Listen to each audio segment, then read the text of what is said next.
Hey guys, welcome to Frank's Tech Help.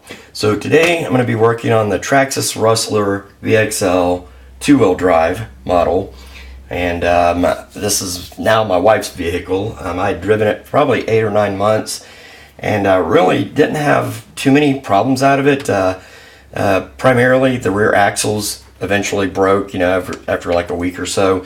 So I put in some new GPM axles in the back, and then before I gave it to her, I put some new Talon tires on it. And it's kind of funny because this car, I've punished the crap out of it, flipped it, at high speeds and stuff, and it just really takes the punishment.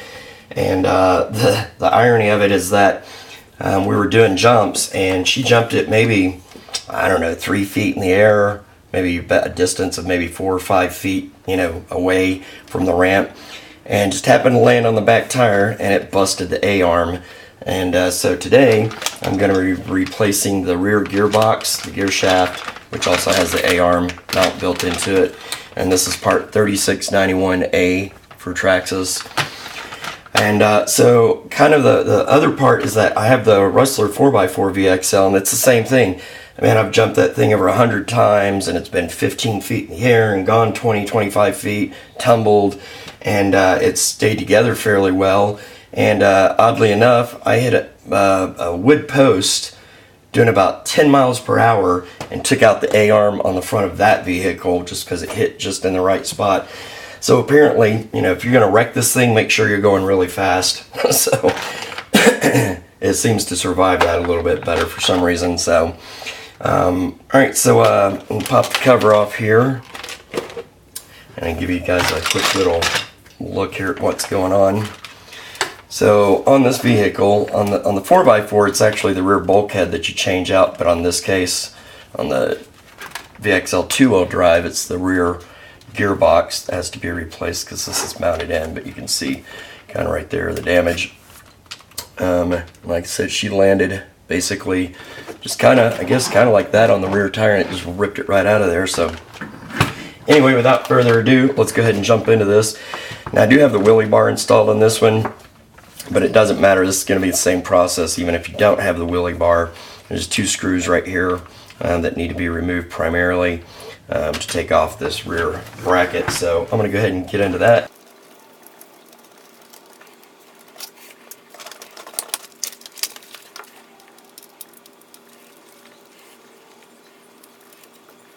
So just as a note, there are 3 different size screws here, and if you're looking at the passenger side, the short one goes in to the side, and then the medium length one goes in on the driver's side up here, and then the extra long one goes into the base rear of that gearbox mount. So from that point, the entire back right there, wheelie bar assembly slides off. And like I said, if you don't have the wheelie bar, this assembly is still on here. It's just the same, but it's just slightly different than the wheelie bar.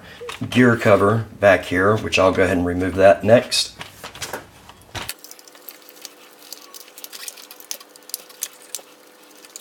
And so once again, keep in mind there are 2 different size screws here. You want to make a note of that. The short one goes in the bottom, the slightly longer one goes in the top. Alright, so from that point, I'm going to go ahead and release the bottom screws here. Get those out of the way so I can remove this.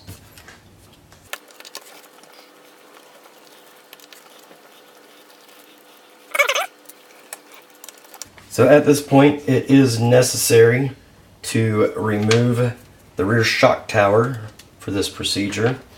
And there are 4 bolts, 1 on either side of the shock tower in the back, and then 2 on the opposite side of the shock tower. So I'm going to go ahead and remove those 4 bolts. So once you get those bolts out, the shock tower assembly disconnects right there, as you can see, that angle. And from there, this gearbox will lift out, but what you need to do also is you'll need to disconnect your axles because the rods are going to be pushed through there. So in order to access that, you'll need to remove those.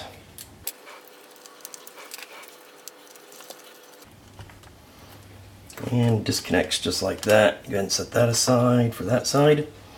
From there, you'll need to come in and since this one's broken, it's already disconnected, but I'll need to come in and remove the bolt for the A-arm on this side. So I'll go ahead and take care of that. So the next step in this process is going to be to remove the actual motor from this gearbox housing. There are 2 screws on the inside of the differential housing right there that come out.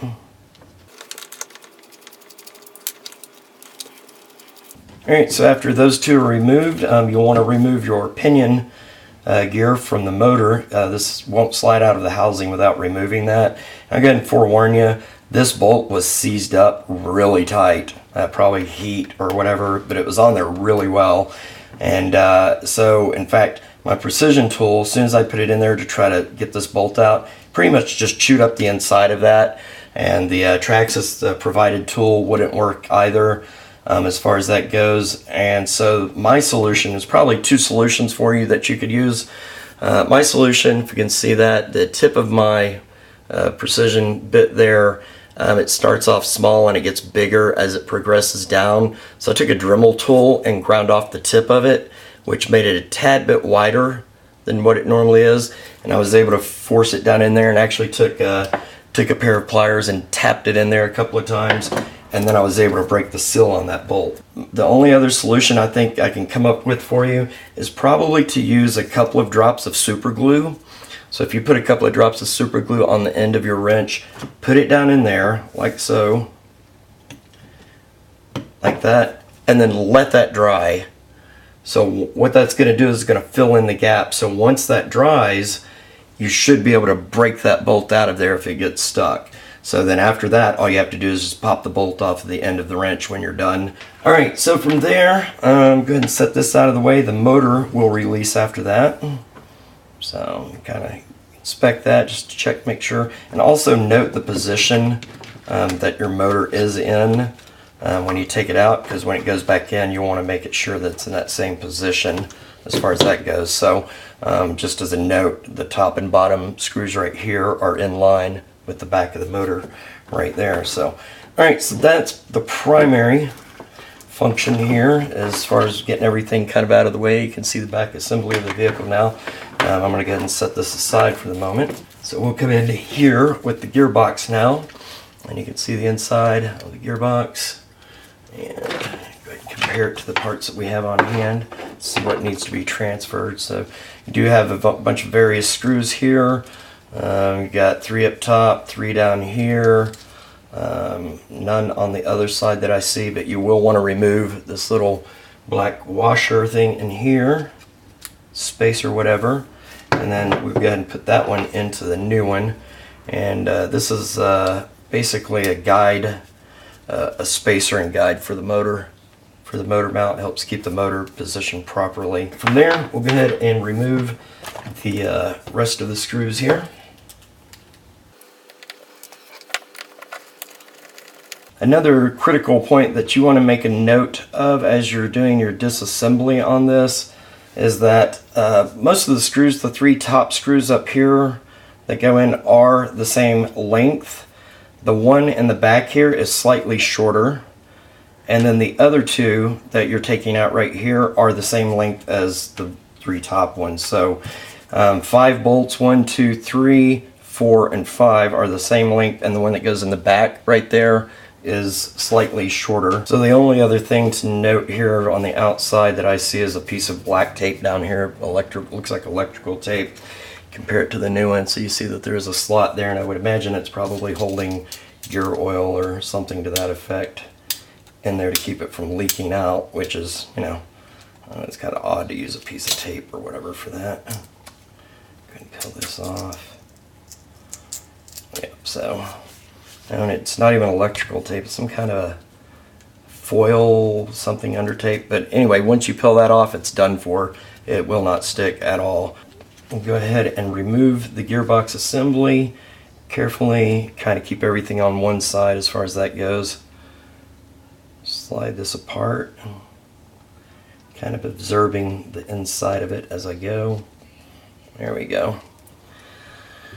Alright, so the first thing that jumps out to me are the bearings. We have bearings right here, right there. And let me grab a paper towel here and kind of look. So, yep, there are 2 sets of bearings. And also there are shims in here, so be very careful. Go ahead and pull the shims out to the side like that. Put those aside. And the other shim is on this lower gear. It's stuck on the gear side right there. So we can take that and peel it off and kind of set it aside for the moment so we don't lose it. So I'm going to go ahead and pull these 2 gears out and go ahead and get them into the new housing, and I'm going to tear this down and rebuild it part for part kind of as I go. That way you don't have to pull everything out and try to remember where everything was. So once you pull the bearings out of here, you will want to check them for wear, just to make sure that everything looks good on them. And this one looks like it's going to be a tad bit stubborn to come out of there, so yeah, you just have to work it back and forth. Make sure you spin around. There we go. So now it came out. And so just kind of inspect it. That actually looks really good as far as the bearing goes. So I'm going to go ahead and place that one into the new slot over here. Actually using the lug wrench, one of the side ports right there, push it down into there, and it will push that bearing straight out. And so once again, there is a tiny little shim that's on there. And that goes on the back side. It drops down, and it actually goes on the inside of that right there. I got the bearing seated back in there, so this shim that came out of this side just drops down into that little slot right there to take up that little extra space that's in there. So you can see that right there, just drops straight down in. So you just want to make a note that you don't lose that. So for the next step, you're going to want to transfer out all of your gears. So I'm just going to kind of gently lift up right here on this, and I do see a set of bearings and more than likely another shim back there. Flip over like this, just make sure you hold those gears into place. You can also use your Traxxas tool right there and drop it straight out like that. So put this back over there. I'm going to put this bearing in. And just for the record, I did not see a shim on that. So go ahead and drop in the gear back into place right there for the one. And then come in for the other one. Now you do have the gear shaft that's attached into this one. So this one's still in perfect shape. And examining the new one, there's not a huge difference. So it probably is a good idea to go ahead and put the new part in since you have it, and go ahead and drop it back down into the new slot right there. Alright, that's in place nicely. And this is actually one of the points where that other shim is going to go on top, so I'm going to go ahead and put that back into place right there. Alright, so after you have those gears switched over, come in to pull out the slipper clutch assembly. Zoom in here. There is a small pin in here, and it almost looks like you could just tap it out of there to remove that gear, but it's in there pretty well. Plus that pin, not sure if you can see, but it's hollow in the middle, so it's more of a kind of like a breakaway pin, whatever that's in there. So it looks like it will be necessary to flip this over and remove the bolt on the end of the slipper clutch right there, to remove that and then slide this assembly out. So we'll go ahead and do that. And just make a note of the tightness of this, the slipper clutch bolt. If you want to check it to kind of get your positioning right when you come back in, put it on there and turn it down as tight as you can. And it only went like almost a quarter of a turn. So that way when you put it back on, you'll know to tighten all the way down and back off just about a quarter as far as the tightness on that. So I'll go ahead and remove the bolt on the end of the slipper clutch assembly here, and then go ahead and slide the end of the clutch off there. Make sure your pads stay intact on the end of that right there, and then you'll come in and actually pull the plate off. And also make a note of which side you're using. One side has a tad bit of grease kind of on it, so the shiny scrape side is going to go down into that. So So just set that there for a second, and then from there the back plate of the slipper clutch assembly will just lift up off of this rod right there. So there you have that. And also there is a pin here as well holding that into place, if you can see that. Put that up there for you. And you'll want to slide this pin out and kind of set it aside. This is kind of like the pins that go in the axles to hold the tire, the hex bolts in place. So just take that and set it aside for a second. And now this will actually just drop out of here along with the bearing right there. So you just go ahead and take that whole piece out right there and try to observe to see whether or not there's any kind of shims in there. I don't see, oh, there's a shim on the inside of this right there. So now that's the old housing. See that everything's removed out of it. So I'll go ahead and drop this in over here to the new housing. Make sure that that washer, the bearings get seated properly, and I'm just going to grab it right here so I can flip it over carefully. And we'll come back in and place this pin in where it's supposed to go.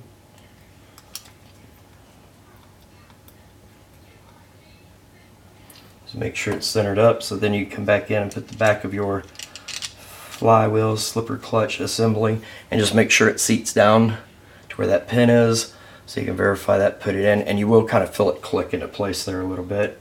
So from there, we'll come back in and put our plate back in, slipper clutch plate, and there are 4 little nubs sticking up right there around the perimeter, and it does drop down into those slots right there. So just make sure you line that up properly, or you may end up with some malfunction going on there. And then last but not least, we'll go ahead and put our slipper clutch assembly back on the top here. You know that you've got all that lined up there. And I'm going to push the bearings down there just a little bit to make them more snug.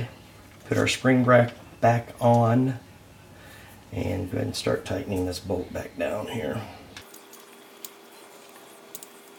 Alright, so to tighten this, make the last turn, you want to like secure all of this stuff, make sure nothing falls out, you don't lose any of your shims, anything like that, and that this clutch shaft doesn't, or the gear shaft doesn't slide out of there. So just kind of hold it like that, and then put your thumb on the edge of the spur gear right there, and we're going to tighten it all the way down as I did before, and then I'm going to back off just like a barely a quarter of a turn there. And to check this, if you hold the gears in the back here, get it kind of locked into place there, you should have some play in it. Still feels a tad bit tight. You don't want a lot of play, but you need to have some in there in order for clutch to work properly. Alright, so once you have that adjusted out, it is time to come back in here. Now the one last thing is that I had the shim that came off of this right here, so I'm going to go ahead and put that back in place. The next step in this process, which is critical, you're going to want to add your bearing grease, some new bearing grease into here. And there's no grinding or anything. I didn't really bother to clean the gears up too much because they run smoothly. You can kind of hear everything runs smoothly. There's no grinding or anything like that. Now if there was grit or grinding in here, you would want to clean those out completely. And so we're going to take a little bit of high temp bearing grease right here and kind of slather it inside of this. Alright, so you don't want to use too much of this just because it'll cause it to be kind of sluggish. You just need enough to kind of lubricate it in there. Set this aside and then just kind of find a good spot, and you want to try to keep it out of the motor compartment area if possible as well. So just going to kind of slather this on, spin it around a little bit, put some more there. So from there we'll go ahead and put our other side back on, and you just want to make sure like you've got your shims in there properly. The one out here didn't actually have a shim attached to it, and you've got your bearings in on the other side, and this outside right here does have a shim in it. So just come back in here and place this down, align it properly, kind of get it locked down in there. And then once you have that locked in, you just want to come in and give your gear a spin, and you should be able to see the end of that right there. The drive axles spin properly there, so yep, everything does look like it's good to go. So we'll go ahead and put some screws back in it. Now, as I mentioned before, taking note that the short screw out of these 6 goes right back here, and from there I'm going to alternate the bolts, that way it gets even pressure all the way around. Alright, so after that I am going to come back in and cover the bottom of this. The original piece, it basically looks like a piece of electrical tape, and on the bottom it's white, and I think it's probably non-stick in the middle, just keep the grease from sticking to it, even though you can clearly see that there is some there. So that piece will not stick back on as far as the original goes, so I'm just going to use a piece of electrical tape here. Alright, so there we have it. Pretty much looks like the original, even though it's electrical tape. It should hold in there just fine as far as that goes. Now at this point you're ready to reinstall the motor, so just keep in mind, as I mentioned before, the placement of the pins. The wires kind of come up on that, and this top and bottom matched up with that right there. So we'll go ahead and slide this back in and slide that bolt back into place there. Just make sure that when you go to lock this back in place, that you're on the flat side of that. So go ahead and line this up, and you can verify by seeing it right there at the end. So now that I've got that kind of lined up, I'll go back in here and I do have my thread lock in place there. So give it kind of a little bit of a tighten, just to make sure that it's kind of locked down, but not all the way. So you just want to look at the alignment right there and verify everything looks good. Yeah, it's fairly well aligned. So from there, you want to come back in the rest of the way and lock this down. So once you come back in to seat your gearbox into place, there's kind of a critical point here. If you look closely to seat this, if you push it in, you just kind of lock it down in there. Let's see if you can see that. You notice there's kind of an angle right here, and it's flush up here, and it actually drops right here. That's because this is not seating into the track all the way properly, and you can actually put these 4 screws in, and when you get to these last 2 screws, if you see I don't know if you can see the alignment, but it is slightly off back there. So ideally what you want to do is when you come back in to put this assembly back into place, it drops in like that. Make sure you try to get this end seated in first, okay?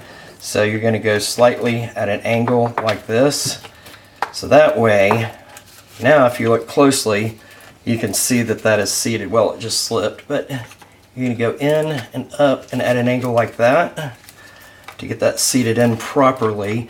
And now I can see that the screw holes are actually a little more aligned right there. So you're probably better off putting the 2 back screws in first, since those are the 2 that are most out of alignment. So I'm just going to kind of do a little hand tightening here, get those in, and then this will kind of force the rest of it to align properly on its own. So it looks like everything is locked into place properly. So from there, we'll flip it back over here and go ahead and get our shock tower put back into place. Swing our A-arms down under there, get everything kind of lined up, and lock the shocks back down into place here. I would do the 2 back bolts first because it's easier to get those lined up than it is on the front, because you can't really see necessarily what you're doing up there. So you just kind of want to get one of these started, make sure that it's in proper alignment there. Alright, so that takes care of that. So from there, we're going to go ahead and put the A-arms back into place. So once you get your the rods for the A-arms put back into place, you just want to come in and tighten these down to the new gearbox housing there. At this point, we'll go ahead and put the axles back in, and it should be ready to go.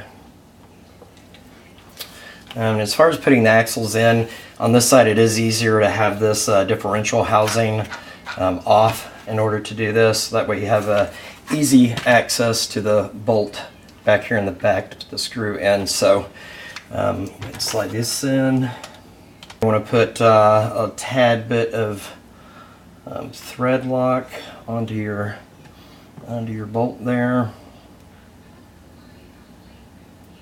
before you slide it into position there.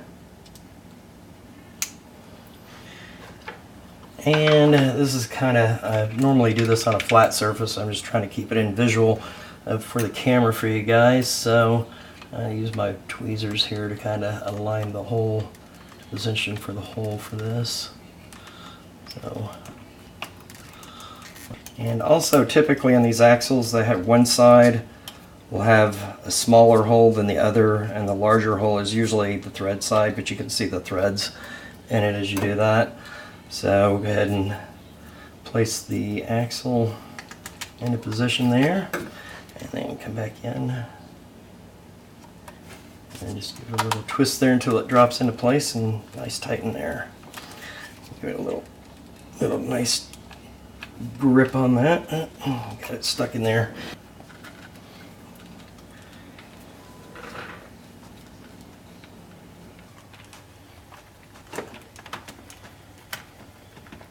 Alright, so everything is locked down. I got the battery back in it here. Let's go ahead and turn on the transmitter, turn on the car, and just check it out.